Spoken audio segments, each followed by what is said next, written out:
को, और ये हमारा चला गया इधर।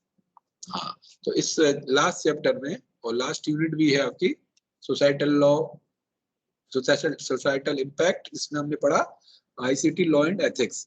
तो हम पढ़ चुके थे digital footprints, digital society and netizens, data protection, cyber crime. देखो कल हमने डेटा प्रोटेक्शन सुबह वाली क्लास में पढ़ा था, और क्लास लेते समय मैंने बताया था कि इसमें साइबर क्राइम और इंडियन आईटी एक्ट जो है मिनिस्ट्री ऑफ होम अफेयर्स के द्वारा एक कार्यक्रम चलाया जा रहा है, पूरे वर्ष के लिए चलाया जा रहा है। हर महीने के पहले बुधवार को साइबर जागरूकता कार्यक्रम होता है। तो उस पर मैंने बताया था साइबर जागरूकता की जब क्लास होगी तो उसमें cyber crime of Indian IT act के बारे में बताएंगे। तो मैंने कल एक वीडियो शेयर किया है यूट्यूब पे, उसमें आपको साइबर क्राइम और इंडियन आईटी एक्ट के बारे में पता चल जाएगा। तो ये दो क्लास हो गई थी हमारी कल।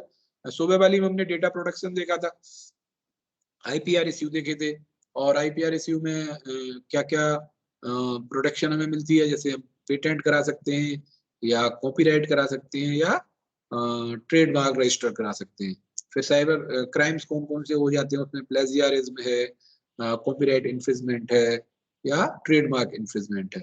उसके बाद हमने साइबर क्राइम क्या होते हैं और कितनी तरह के साइबर क्राइम होते हैं इसके बारे में जाना। इसकी क्लास का वीडियो आपके व्हाट्सएप ग्रुप में है।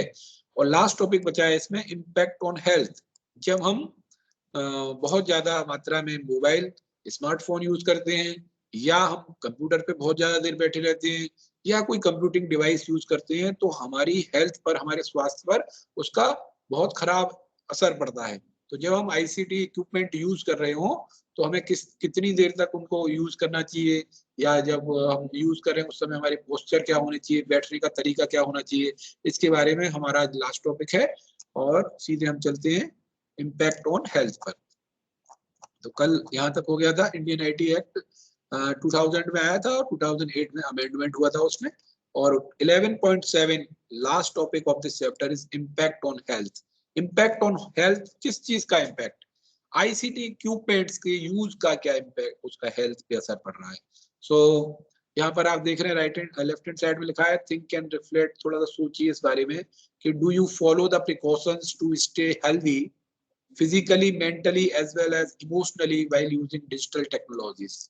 तो जब आप डिजिटल तकनीक को यूज करते हैं, कब करते हैं? जब आप इंटरनेट यूज करते हैं, जब स्मार्टफोन यूज करते हैं, या लैपटॉप यूज करते हैं, या कोई कंप्यूटिंग डिवाइस टैबलेट यूज करते हैं, तब उस समय आप इस चीज का ध्यान रखते हैं कि आप फिजिकली फिट हैं, मेंटली फिट हो रहे हैं, ज्यादा वो आपके फिजिकल हेल्थ प्रभावित तो नहीं हो रही है, शारीरिक आपका स्वास्थ्य प्रभावित तो नहीं हो रहा, मानसिक स्वास्थ्य प्रभावित तो नहीं हो रहा, या आप भावनात्मक रूप से तो प्रभावित नहीं हो रहे।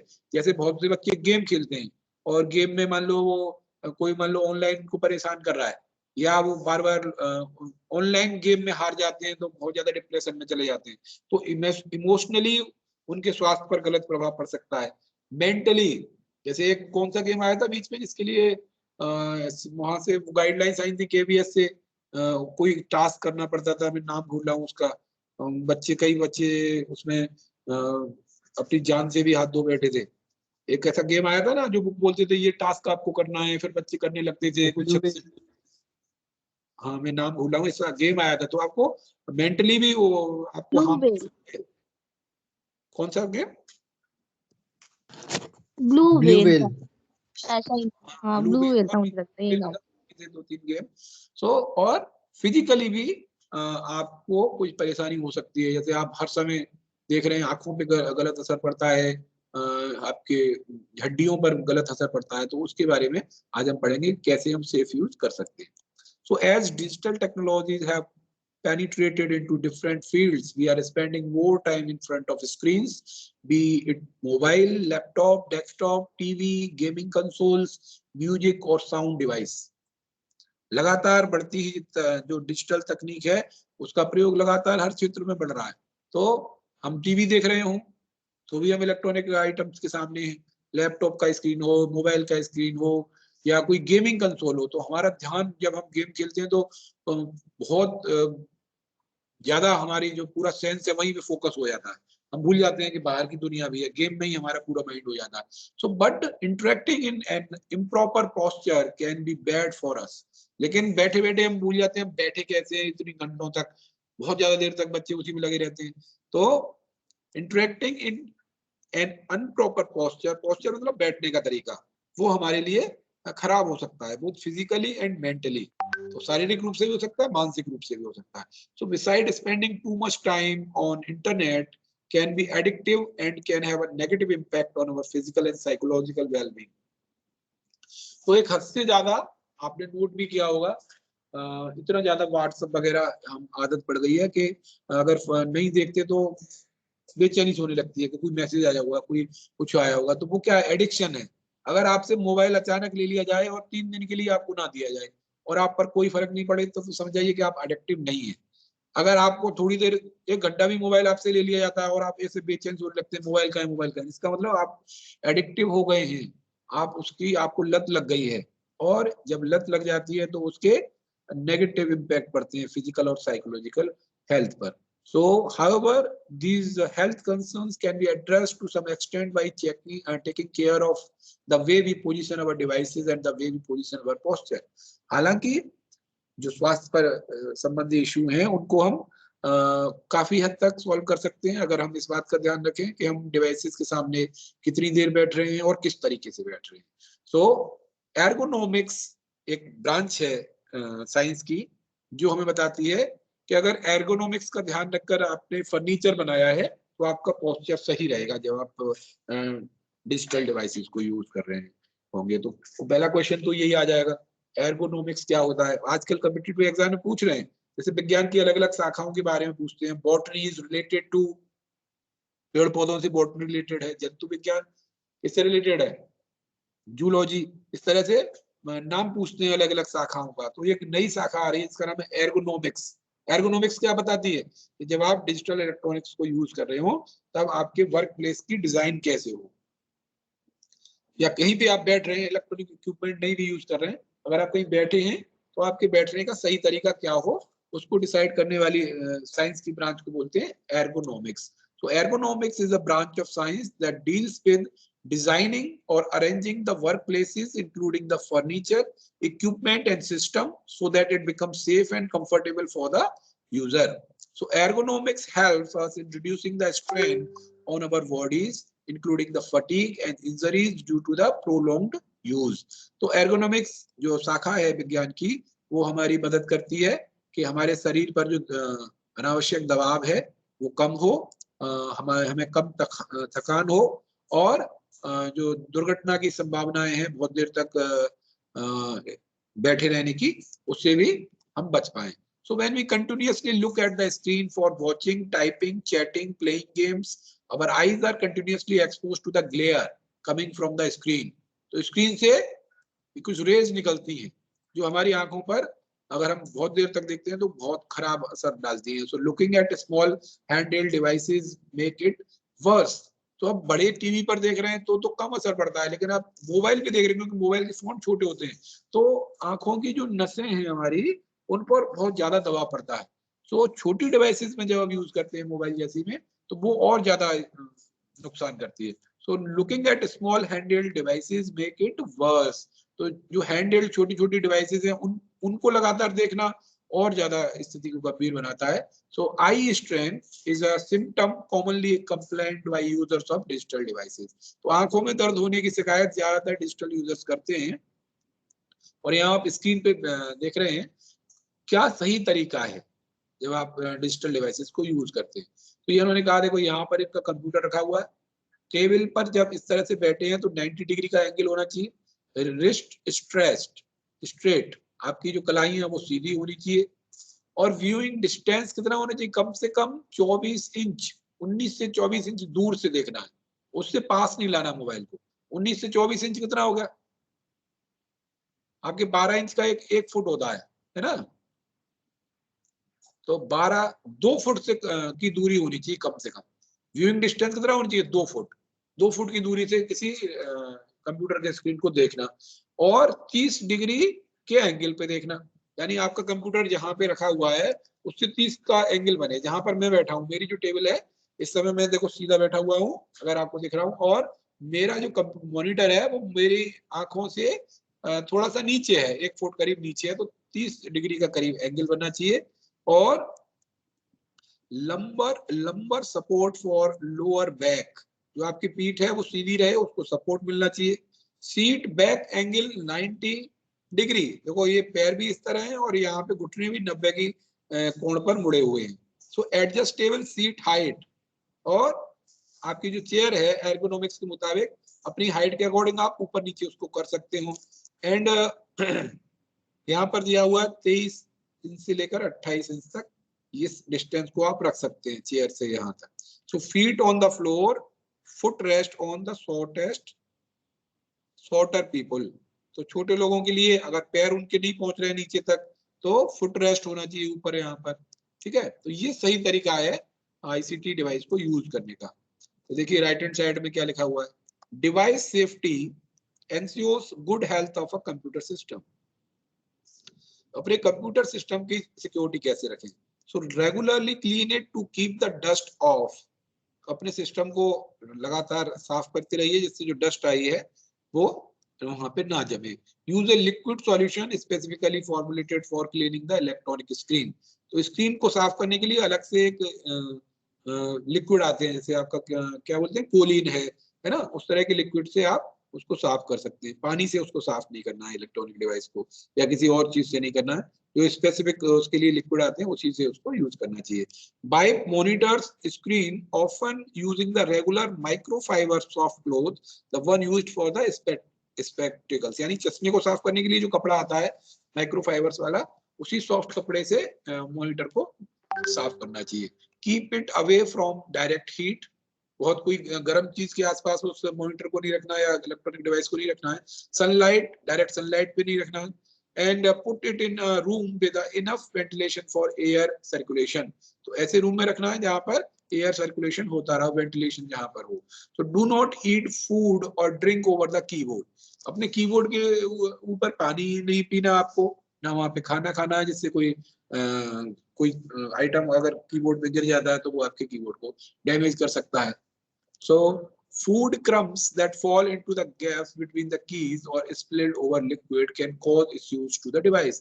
डिवाइस उससे खराब हो सकती है। So maintain a balance, एक संतुलन बनाना है। ऐसा भी नहीं कर सकते भाई ऑनलाइन क्लास चल रही है तो अब आपको इलेक्ट्रॉनिक डिवाइस तो यूज ही करना पड़ेगा, लैपटॉप या स्मार्टफोन, तो कैसे फिर क्या करें? इलेक्ट्रॉनिक एक तरफ हम उसको ज्यादा यूज से बचने की भी कह रहे हैं और फिर हम यूज करने भी कह रहे हैं, तो उसके बीच में हमें एक संतुलन बनाना पड़ेगा। Maintain a balance, enjoy the existing world of exciting world of digital devices in tandem with other pursuits of thrilling sports and hobbies। तो जो इंटरनेट की दुनिया है और उस पर जो बहुत सारी चीजें हैं उसको भी आपको आनंद लेना है, और खेलना कूदना भी है, और अपनी जो हॉबीज हैं, आपकी हॉबी हो सकती है चित्रकला है या गायन है या कोई भी अलग अलग विधाएं आपकी हो सकती है, तो उनके साथ साथ आपको इसका भी आनंद लेना है। ऐसा नहीं करना केवल इंटरनेट में ही है या कंप्यूटिंग डिवाइसेस को ही यूज कर रहे हैं, या जब किसी ने बोल दिया कि इससे तो गलत प्रभाव पड़ता है तो बिल्कुल ही इसको टच नहीं करना। तो यहाँ इनकी फैसिलिटी भी जो इंटरनेट की फैसिलिटी है, इलेक्ट्रॉनिक डिवाइसेस जो फैसिलिटी मिल रही है उसको भी लेना है, और जो हमारी बाहर की दुनिया में जो हमारी हॉबीज हैं, स्पोर्ट्स में हो या अदर किसी क्षेत्र में हो, उसमें उन दोनों में हमें संतुलन बना के चलना है। So online friends are good, जो ऑनलाइन फ्रेंड्स बनते हैं वो अच्छे हो सकते हैं होते हैं, but spending time with friends in real life is very fulfilling. लेकिन जो रियल फ्रेंड्स हैं, जो रियल लाइफ में फ्रेंड हैं, उनके साथ समय बिताना वास्तव में आनंददायी या सच्चा जीवन जीने वाली बात है ना। ऑनलाइन फ्रेंड्स ठीक है, थोड़े बहुत हैं आपने बना रखे हैं फेसबुक पे, वो ठीक है, लेकिन वो फ्रेंड इतने सच्चे नहीं है जो रियल लाइफ के फ्रेंड्स हैं। So often the wholesome nature of the real interaction cannot be compared to just online social networking।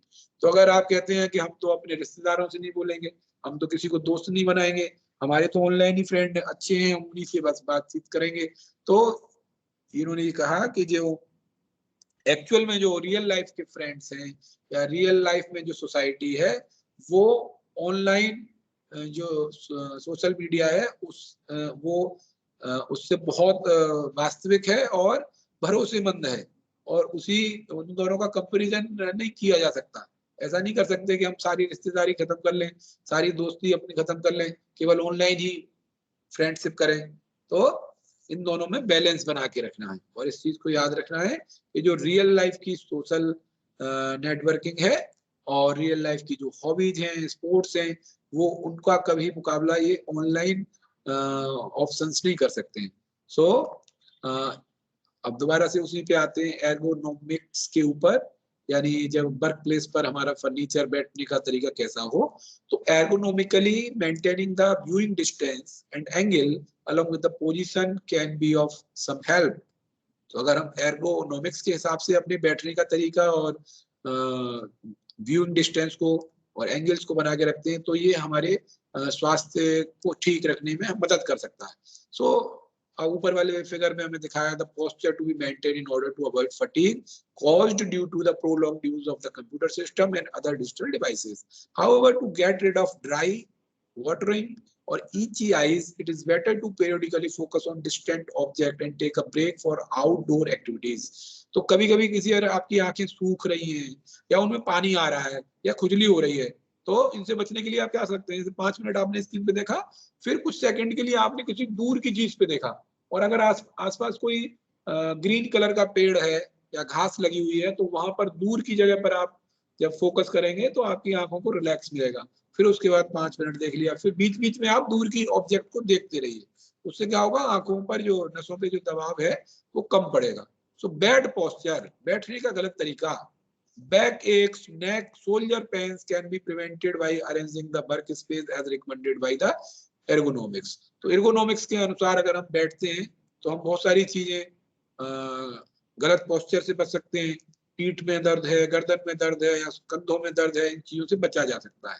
So over use of keyboards, be it physical or the touch screen based virtual keyboard not aligned ergonomically, can give rise to a painful condition of wrist and fingers and may requires medical help in long run। तो बहुत ज्यादा अगर आप use कर रहे हैं touch screen का या कीबोर्ड का, तो आपकी कलाइयों में और उंगलियों में दर्द हो सकता है, और लंबे समय तक आप ऐसा करते हैं तो आपको मेडिकल हेल्प भी लेनी पड़ सकती है। तो स्ट्रेस है, फिजिकल फटीग है, and obesity are the other related impact on the body we face if one spend too much time using digital devices। तो डिजिटल डिवाइसेस को बहुत ज्यादा यूज करने से क्या क्या दिक्कत आएगी, आप पर मानसिक दबाव रहेगा, शारीरिक रूप से थकान रहेगी, और मोटापा भी हो जाता है बैठे बैठे। अगर आप ऑनलाइन डिवाइसेस को यूज करते रहेंगे जरूरत से ज्यादा, तो मोटापे की भी बीमारी हो सकती है। तो ये था हमारा सोसाइटल इम्पैक्ट, और एक बार से जल्दी से इसकी समरी को पढ़ लेते हैं। यहाँ तक कोई डाउट जो आज पढ़ाया एर्गोनॉमिक्स और हेल्थ इश्यूज के बारे में, बताइए। हमारे साथ जुड़े हुए हैं उज्जवल गौतम, अदिति सिसोदिया, अर्पिता सिंह और शिवम सिंह। एक बार माइक ऑन करके बताइए कि कोई डाउट है आज के टॉपिक में जो हमने पढ़ा, health issues, health impact on health, ये टॉपिक था हमारा। उसमें हमने देखा एर्गोनॉमिक्स एक वर्ड आता है तो ये क्वेश्चन पूछा जा सकता है, what do you mean by ergonomics. तो ergonomics is the science, the branch of science which deals with the how workplace में हम कैसे बैठें, कैसे लॉन्ग टाइम तक हम, हमारे बैठने का तरीका कैसा हो, हमारे काम करने की जगह कैसी हो, इसको डिसाइड करने वाली ब्रांच का नाम है एर्गोनॉमिक्स। और ये भी बताया कितने का एंगल होना चाहिए, हमारी जो मॉनिटर है वो 30 डिग्री के एंगल पे होना चाहिए, 90 डिग्री पर हमारी पीठ बैक ब्रश में सीधी रहनी चाहिए, और बताया था 2 फुट का डिस्टेंस जहां पर हम देख रहे हैं मॉनिटर पे, उस आंखों का डिस्टेंस होना चाहिए, और बीच बीच में आंखों को लगातार फोकस नहीं करना चाहिए डिजिटल डिवाइसेस पे। थोड़ी देर बाद, थोड़ी देर में आपको दूर के किसी ऑब्जेक्ट पर देखना चाहिए, जिससे कि आंखों को रिलैक्स मिले। इसके साथ ही हमारा सिलेबस खत्म हो गया। एक बार इस चैप्टर में हमने क्या क्या पढ़ा उसको रिवाइज कर लेते हैं। So the first topic, digital footprints. Digital footprints is the trail of the data we leave behind when we visit any website or use any online application or portal to fill in data or perform any transaction। यानी संक्षिप्त में ये कहा जा सकता है कि internet पर जो भी क्रियाकलाप हम करते हैं वो कहीं ना कहीं इंटरनेट पे स्टोर होता है, और आपके डिवाइस में भी स्टोर होता है, 2 जगह पे स्टोर होता है। तो अगर डिवाइस से आपने हिस्ट्री को डिलीट कर दिया तो इसका मतलब ये नहीं कि डिजिटल फुटप्रिंट्स आपके डिलीट हो गए, क्योंकि जिस इंटरनेट की साइट्स को आपने विजिट किया है वहां सर्वर पर भी ये ट्रेल्स आपकी एक्टिविटी की रिकॉर्ड हो जाती है। तो डिजिटल फुटप्रिंट्स को डिलीट कर पाना लगभग असंभव है, क्योंकि जब सर्वर साइड पर वो डाटा रिकॉर्ड हो जाता है तो वहां से कहाँ कहाँ पर वो कॉपी हुआ होगा, कितने सर्वर पे कॉपी हुआ होगा, ये अनुमान लगाना और वहां से डिलीट कर पाना नियर बाई इम्पॉसिबल होता है। तो डिजिटल फुटप्रिंट्स आपके दो तरह के होते हैं, एक एक्टिव डिजिटल फुटप्रिंट और एक पैसिव डिजिटल फुटप्रिंट। तो एक्टिव, अगर इंटेंशनली हमने कोई डेटा या कोई वेबसाइट विजिट की है तो वो एक्टिव डिजिटल फुटप्रिंट है, और अनइंटेंशनली कोई डेटा हमारा वेबसाइट विजिट हो गई है, कोई वेब पेज ओपन हो गया है, तो वो पैसिव डिजिटल फुटप्रिंट होता है। So a user of digital technology needs to follow the certain etiquettes like net etiquettes, communication etiquettes, and social media etiquettes. तो net etiquettes में था be responsible, be polite, be responsible, be ethical, and तीसरा क्या था, आपको जिम्मेदार बनना है, आपको एथिकल बनना है, आपको रेस्पेक्टफुल बनना है ना। कम्युनिकेशन एटिकेट्स में पोलाइट रहना है, शॉर्ट में अपनी बात कहनी है, और क्रेडिबल बनना है। सोशल मीडिया एटिकेट में सिक्योरिटी की बात की गई, और किसी ट्रोल का हिस्सा ना बने, सिक्योर भी रहना है वहां पे सोशल मीडिया एटिकेट्स में। So net etiquettes includes avoiding copyright violation, respecting privacy, diversity of users, and avoiding cyberbullying and cyber trolls, besides sharing of expertise. मतलब अगर आप किसी फील्ड में एक्सपर्ट हैं तो अपनी एक्सपर्टाइज को आप शेयर कर सकते हैं, लेकिन साइबर ट्रोल से बचना है या साइबर बुलिंग आपको नहीं करनी है। सो कम्युनिकेशन एटिकेट्स की जब हम बात करते हैं तो it requires us to precise, polite in our conversation and so that we remains credible through our remarks and comments. While using social media, one needs to take care of security through password and be aware of the fake information and be careful while befriending unknowns. तो अनजान लोगों को दोस्त बनाते समय भी सतर्क रहना है। The care must be taken while sharing anything on social media, as it may create havoc if it is mishandled, particularly on our personal sensitive information. तो सोशल मीडिया पर कोई भी आप पर्सनल इंफॉर्मेशन डालते हैं तो इस बात के लिए आपको सतर्क रहना है कि उस इंफॉर्मेशन का मिसयूज हो सकता है। तो सेंसिटिव इंफॉर्मेशन को सोशल मीडिया पर शेयर करने से हमेशा बचना चाहिए, अनजान लोगों को दोस्त बनाने से बचना चाहिए। फिर आया था हमारा intellectual property right. This topic comes under data protection. तो जो हमारी बौद्धिक संपदा है उस पर जो बौद्धिक संपदा को सृजन करता है उसका अधिकार होता है। So IPR helps in data protection through copyrights, patents, and trademarks. So there are both ethical and legal aspect of violating IPR. So a good digital citizen should avoid plagiarism. ये क्वेश्चन डायरेक्ट पूछ सकते हैं, plagiarism से आप क्या समझते हैं? तो किसी और की बौद्धिक संपदा को अपने नाम से प्रस्तुत करना क्या कहलाता है? प्लेजियरिज्म कहलाता है, या साहित्यिक चोरी भी इसे कहते हैं। कॉपीराइट इन्फ्रिंजमेंट, कॉपीराइटेड मटेरियल को बिना परमिशन के यूज करना या बिना पेमेंट के यूज करना कॉपीराइट इन्फ्रिंजमेंट होता है। इसी तरह से किसी के ट्रेडमार्क को बिना परमिशन या बिना पेमेंट के यूज करना ट्रेडमार्क इन्फ्रिंजमेंट है। तो certain software are made available for free public access, लेकिन कुछ सॉफ्टवेयर इंटरनेट पर ऐसे भी हैं जिनको फ्री पब्लिक एक्सेस के लिए दिया गया है। So free and open source software, that is stand for FOSS। इसकी भी फुल फॉर्म पूछ लेते हैं। FOSS की फुल फॉर्म क्या है? Free and open source software allowed users do not only access but also to modify them.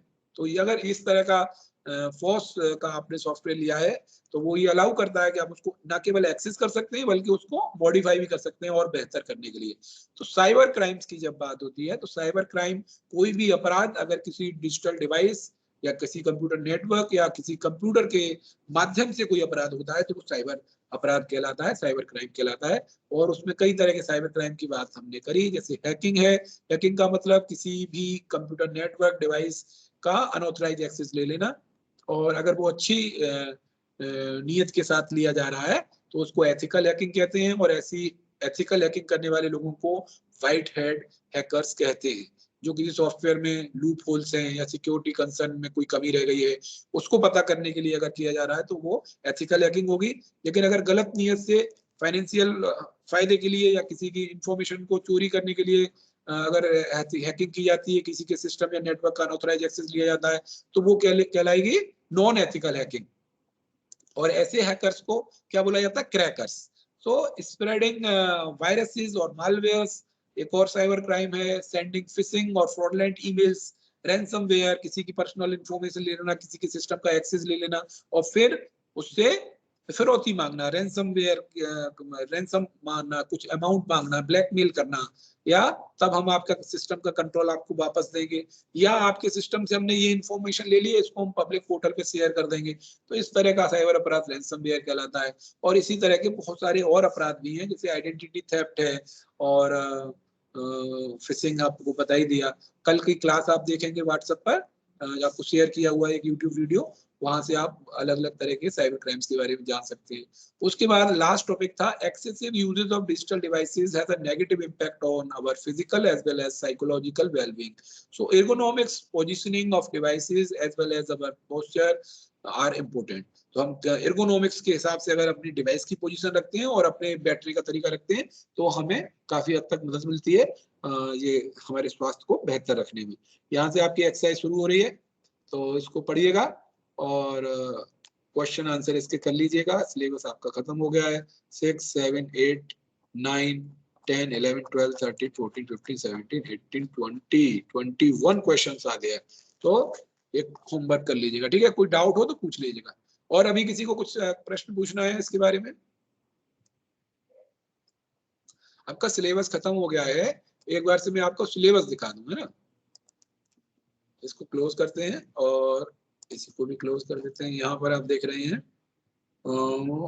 Desktop, and this is the syllabus of computer science class 11th। और class 11th की जब हम बात करते हैं तो सेकंड टर्म के बाद टर्म 1 में आपने पढ़ा था computer system and organization, binary boolean algebra भी पढ़ा था। उसके बाद प्रॉब्लम सॉल्विंग वाला पढ़ा था, introduction to Python, data types, operator, expression, errors, flow of control, conditional statement, iterative statement. और ये तरह आपका फर्स्ट टर्म में हो गया था।